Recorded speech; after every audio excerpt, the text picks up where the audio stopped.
Hello and welcome to Meade Week. I'm Brian Spann. On this edition, a Fort Meade resident is in a race to space. March Madness is coming. Some traffic news and more, but first, this week Garrison Commander Colonel Ed Rothstein hosted a second Facebook town hall meeting addressing dozens of questions and concerns. And of course, the question of the golf course came up early. The Colonel briefly highlighted what the Garrison is doing since the announcement of a May 1st closure date for the courses. Colonel Rothstein addressed the golf course issue in detail in this week's edition of our award-winning newspaper, The Sound Off.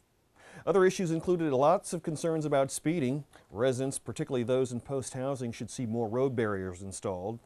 In more positive news, the Colonel announced a new timeline for the new AFI Shopette, gas station, and drive-through Burger King.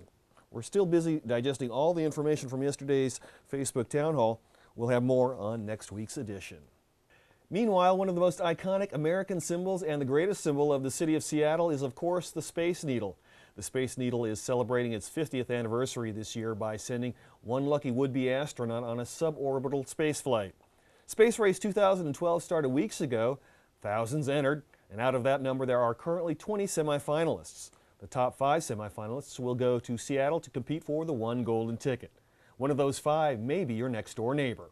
That's right, Savon Becker, a Reserve Air Force officer, DoD civilian, and Fort Meade resident, stands, at the time we're shooting this newscast, in 6th place. He needs votes. He produced a YouTube video that makes a pretty strong appeal. Here's a portion. But for some reason, ever since I was a little kid, I've been fixated on going into space. Savon was about 2 years old. We were living on 13th Street. He was watching this space program. It was a liftoff. And he was little. He was playing around in the living room. All of a sudden he stopped and he looked at the television. He was fixated. I love to explore. I'm a rock climber, skydiver. And more important than all of that, I'm a father. I have 2 small boys, 6 and 8. Every opportunity I get, I try to instill in them the same kind of passion to explore and to adventure. When he wrote that book about his little boy going out into Mars, and he published it, and it was like I said, that's the future to him. Savon would be the best possible candidate to go into space. For him to get a ticket into space would be overcoming the biggest hurdle in his life and the fulfillment of the greatest dream in his life. I just hope I can get this opportunity to finally fulfill a lifelong dream. I know I'd be a great candidate, knowledgeable, adventurous, professional.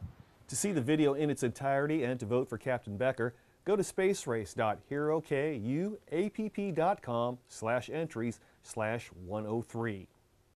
In other news, March Madness is around the corner, and thanks to our great friends and partners at Pacerne Military Housing, I'm pleased to announce our 4th annual Meade TV Pacerne NCAA Basketball Challenge. As always, the seer of seers, prognosticator of prognosticators, the oracle of oracles. Okay, well, he's actually over. Chad Jones will offer his 2 cents in our annual tournament preview. Next week, I'll have details on how you can enter, a time for our Pick'em show, and of course, the grand prize, so stay tuned. Meanwhile, I do have some construction or traffic news to pass along. The Defense Information School is starting a large expansion project. Students will be taking some classes in these modular trailers at the corner of Simon Street and Taylor Avenue. Vehicles traveling along Simon Street are now required to stop at Taylor Avenue. That intersection is now a 4-way stop. Officials ask you to please be aware of increased pedestrian traffic in the area.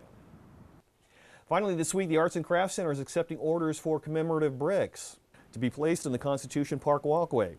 The center says that the bricks are a great way to mark a special occasion or memorialize a loved one. Each brick can feature up to 3 lines of engraving with up to 14 characters per line. Arts and Crafts says that once your order is made, the brick should be installed within 30 days. For more information, call the Arts and Crafts Center at 301-677-7809. And that's Meade Week for this week. I'm Brian Spann. For everyone at Meade TV and the Fort Meade Public Affairs Office, have a great weekend and a great Meade Week.